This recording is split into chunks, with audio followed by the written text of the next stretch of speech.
నమస్తే, నేను చెవుల కృష్ణాంజనేయులు.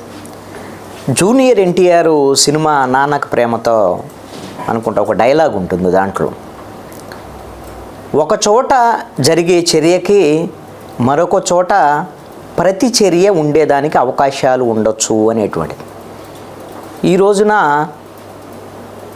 నితీష్ కుమార్ ఇండియా కూటమి వదిలిపెట్టి ఎన్డీఏ కూటమిలో చేరటం, బీజేపీ మద్దతుతో బీహార్ ముఖ్యమంత్రిగా మరొక్కసారి ప్రమాణ స్వీకారం చేయటం. మరి నితీష్ కుమార్ ప్రమాణ స్వీకారానికి, ఆయన బీజేపీతో జత కట్టడానికి ఆంధ్రప్రదేశ్ రాజకీయాలకి ఏమైనా లింక్ ఉంటుందా?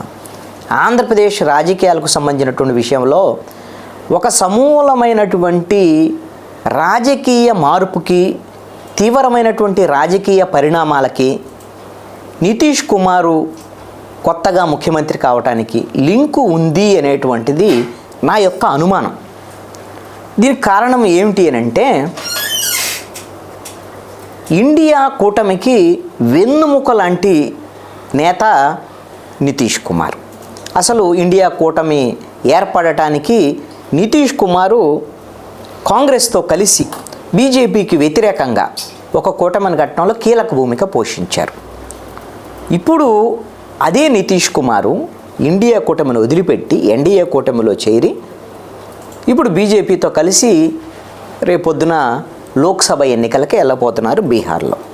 ఇలాంటి పరిస్థితుల్లో ఇండియా కూటమిని చూసి ఆందోళన చెందినటువంటి బీజేపీ ఎన్డీఏ కూటమి నితీష్ కుమార్ రాకతో కొంత ఇబ్బంది లేదు ఇక మనకి ఎన్డీఏకి సంబంధించినటువంటి కూటమికి. ఒకవైపున అయోధ్య రామ మందిరం సానుకూలమైనటువంటి అంశం, రెండో వైపున ఇండియా కూటమి బలహీనపడటం, నితీష్ కుమార్ బయటికి రావటం వల్ల.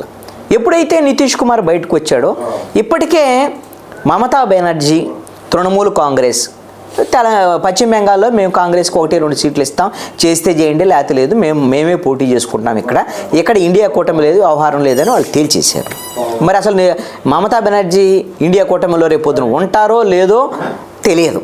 అదేవిధంగా పంజాబ్ సంబంధించినటువంటి ఆమ్ ఆద్మీ పార్టీకి సంబంధించినటువంటి ముఖ్యమంత్రి కూడా స్పష్టం చేసినటువంటి పరిస్థితి ఉంది. మేము పంజాబ్లో ఇండియా కూటమిలో లేము, ఎట్టి పరిస్థితుల్లో కూడా మేము విడిగానే మేము పోటీ చేస్తాం, కాంగ్రెస్తో మాకు సంబంధాలు లేవు అనేటువంటి విషయాన్ని స్పష్టం చేసినటువంటి. అంటే బలమైనటువంటి నితీష్ కుమారు బయటికి వెళ్ళాడు, బీజేపీతో జతకట్టాడు. ఇది ఎన్డీఏకి బలమైనటువంటి అంశం. రేపు బీహార్లో ఎన్నికల్లో కూడా, లోక్సభ ఎన్నికల్లో బీజేపీ జేడీయూకి సంబంధించినటువంటి ఇద్దరు బలంగా అత్యధికమైనటువంటి స్థానాల్లో సుమారు 25 నుంచి 30 లోక్సభ స్థానాలను గెలుచుకునే దానికి అవకాశం ఉండొచ్చు బీహార్లో అనేటువంటి చర్చ జరుగుతుంది. ఇది ఎన్డీఏ కూటమి కలిసి వచ్చేటువంటి. ఇంకొక వైపున అసలు ఇండియా కూటమి విచ్ఛిన్నమైద్ది అనేటువంటి చర్చ కూడా జరుగుతుంది. మరి ఇలాంటి పరిస్థితుల్లో ఆంధ్రప్రదేశ్ రాజకీయాలకు సంబంధించినటువంటి విషయంలో ఏమిటి లింకు అని అంటే, మొన్నటి వరకు తెలుగుదేశం జనసేన పొత్తులో ఉన్నాయి. ఈ తెలుగుదేశం జనసేన కూటమితో బీజేపీ కలవటానికి అవకాశాల గురించి ఆలోచించినటువంటి అంశం ఏమిటి అని అంటే, దక్షిణ భారతదేశంలో కేవలం 29 లోక్సభ స్థానాలు మాత్రమే బీజేపీకి ఉన్నాయి 129లో, ఈ 5 రాష్ట్రాల్లో. అది కర్ణాటకలో 25, 4 తెలంగాణలో ఉన్నాయి.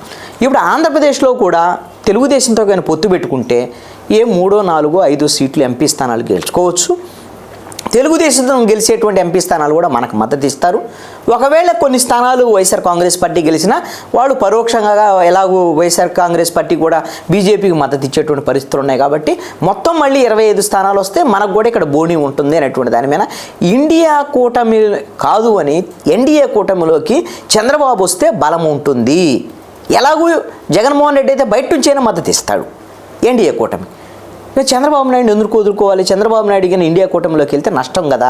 కాబట్టి ఇప్పుడు ఉన్నటువంటి పరిస్థితుల్లో ఉత్తర భారతదేశంలో ఎంపీ సీట్లు బీజేపీకి, అదేవిధంగా ఎన్డీఏకి తగ్గేదానికి అవకాశం ఉంది. ఒక 50 సీట్లు తగ్గొచ్చు అనేటువంటి ఆందోళన బీజేపీకి ఉంది గతంలో.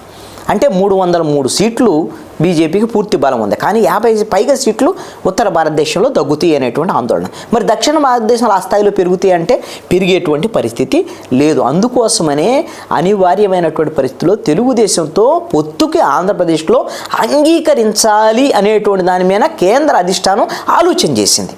దాంట్లో భాగంగానే పవన్ కళ్యాణ్ తెలుగుదేశంతో పొత్తు పెట్టుకున్న తర్వాత మేము కూడా ఈ పొత్తుకు సంబంధించినటువంటి అంశం మా కేంద్ర అధినాయకత్వం నిర్ణయం మేరకు మేము అంగీకరిస్తామా లేదని తేలుతుందని ఆంధ్రప్రదేశ్ బీజేపీ వాళ్ళు కూడా చెప్పారు. అయితే ఎప్పుడైతే నితీష్ కుమారు ఎన్డీఏలో చేరటము బీజేపీతో జతకట్టడం అనేది తేలిందో ఇప్పుడు ఇంకా అసలు ఎన్డీఏకి ఎట్టి పరిస్థితుల్లో ఇబ్బంది లేనటువంటి పరిస్థితి ఏర్పడింది. కాబట్టి ఇక ఆంధ్రప్రదేశ్లో రాజకీయ పరంగా పూర్తి స్థాయి సొంత బలాన్ని పెంచుకోవటానికి బీజేపీ ప్రణాళికలు రూపొందించేటువంటి అవకాశాలు ఉండొచ్చు అనేటువంటిది స్పష్టంగా కనపడుతోంది. ఎందుకు వాళ్ళ మీద వీళ్ళ మీద ఎన్నాళ్ళు ఆధారపడతాం ఆంధ్రప్రదేశ్లో? ఈ విధంగా కాకుండా జనసేన బీజేపీ కలిసి విడిగా పోటీ చేసేటువంటి ప్రయత్నం కింద చేస్తే ఇప్పుడు ఒక 2-3 స్థానాలు గెలవచ్చు లోక్సభ, కొన్ని అసెంబ్లీ స్థానాలు కూడా పవన్ కళ్యాణ్కు ఉన్న ఇమేజ్ని బట్టి వాళ్ళు కొన్ని గెలిచేదానికి అవకాశం ఉంటుంది. ఎవరు అధికారంలోకి వస్తారు ఎవరు రారనేది వాళ్ళకి తెలుగుదేశం వైఎస్ఆర్ కాంగ్రెస్ పార్టీకి సంబంధించినటువంటి సంబంధం లేదు. వాళ్ళ సొంత బలాన్ని పెంచుకునేటువంటి విధంగా చేసుకొని ఆంధ్రప్రదేశ్లో 2029 లక్ష్యంగా బీజేపీ జనసేన కూటమి కలిసి వెళ్ళాలి అనేటువంటి ప్రయత్నాలు చేసేదానికోసమే పవన్ కళ్యాణ్ని ఢిల్లీకి రమ్మని కబురు పెట్టారు అనేటువంటిది ఒక చర్చ జరుగుతుంది. నితీష్ కుమార్ మీటింగ్ సంబంధించినటువంటి ప్రక్రియ పూర్తయింది. కొత్తగా ఆయన మళ్ళీ ముఖ్యమంత్రిగా బాధ్యతలు స్వీకరించాడు. మొత్తం కూడా 2 డిప్యూటీ సీఎంలు కూడా బీజేపీ వాళ్ళారు. అసలు బీహార్ వ్యవహారం మొత్తం ముగిసిపోయింది. ఇంకా రేపో మాపో పవన్ కళ్యాణ్ ఢిల్లీకి వెళ్ళటం, ఢిల్లీలో చర్చలు జరపడం అనేటువంటిది ఇప్పుడు మిగిలి ఉన్నటువంటి అంశం. ఒకవేళ 2029 మనదే, అప్పటి వరకు మనం ఇప్పుడు మన సొంత బలాన్ని పెంచుకుందామని కానీ బీజేపీ గిన ప్రతిపాదన చేస్తే, దానికి పవన్ కళ్యాణ్ గిన అంగీకరిస్తే ఇద్దరు బీజేపీ జనసేన కలిసి పోటీకి వెళ్ళేదానికి అవకాశం. అప్పుడు తెలుగుదేశం పరిస్థితి ఏమిటి? తెలుగుదేశంకు ఉన్నటువంటి ఆప్షను బీజేపీ జనసేన వెళ్ళిపోయిన తర్వాత వేరే ఆప్షన్ లేదు. ఒకటే ఆప్షను, అది ఇండియా కూటమిలో తెలుగుదేశం పార్టీ చేరటం. అదేవిధంగా ఆంధ్రప్రదేశ్లో షర్మిల వచ్చిన తర్వాత కాంగ్రెస్ పార్టీకి ఎంతో కొంత రాజకీయంగా ఓటింగ్ పర్సెంటేజ్ పెరిగేదానికి అలాంటి బూస్టప్ కూడా కొంత కనపడుతుంది. ఈ నేపథ్యంలో తెలుగుదేశము, కాంగ్రెస్, సిపిఎం, సిపిఐ, కాంగ్రెస్, సిపిఎం, సిపిఐ ఇండియా కూటమిలో ఉన్నాయి. అంటే చంద్రబాబు నాయుడు కూడా బీజేపీ వెళ్ళిపోయిన తర్వాత ఎన్డీఏ కూటమిలోకి ఇంక వాళ్ళు వదిలేసిన తర్వాత ఇంకేం చేస్తాడు? ఆప్షన్ ఏముంటుంది? ఇండియా కూటమిలో చేరి ఈ నలుగురు కలిసి ఆంధ్రప్రదేశ్లో పోటీ చేసేదానికి అవకాశాలు ఉండొచ్చు. ఒకవేళ ఇదే జరిగితే ఒకవైపున ఇండియా కూటమి 4 పార్టీలు, ఇంకొక వైపున ఎన్డీఏ అంటే బీజేపీ జనసేన, ఇంకొక వైపున న్యూట్రల్గా ఉండేట్టు వైఎస్ఆర్ కాంగ్రెస్ పార్టీ అధికారంలో ఉన్న పార్టీ. ఈ ట్రయాంగిల్ పోటీ కింద జరిగితే అప్పుడు గెలుపోవటములు ఎలా ఉంటాయి ఏంటి అనేటువంటి విషయాన్ని అప్పుడు పరిస్థితిని బట్టి చూద్దాం, ఎవరు గెలుస్తారు ఎవరు ఓడతారని. అయితే ఇప్పుడున్నటువంటి పరిస్థితుల్లో 2 ద్విముఖ పోటీ జరిగేటువంటి పరిస్థితి నుంచి, అంటే వైఎస్ఆర్ కాంగ్రెస్ పార్టీ, తెలుగుదేశము, జనసేన, బీజేపీ ఈ ముగ్గురు పొత్తులోకి వస్తారు. వీళ్ళ మధ్య ఈ ద్విముఖ పోటీ ఉంటుంది అనుకునేటువంటి ఈ పరిస్థితుల్లో నితీష్ కుమార్ ఎప్పుడైతే అక్కడ బీజేపీతో జతగట్టాడో, ఎన్డీఏలో చేరారో, ఇప్పుడు ఆంధ్రప్రదేశ్లో త్రిముఖ పోరు వైపు బీజాలు పడేటువంటి పరిస్థితులు కనపడుతున్నాయి. పవన్ కళ్యాణ్ ఢిల్లీకి వెళ్ళి వచ్చిన తర్వాత దీనికి సంబంధించినటువంటి పూర్తి పరిణామాలు ఏమిటి అనేటువంటిది తేలేదానికి అవకాశం ఉంది.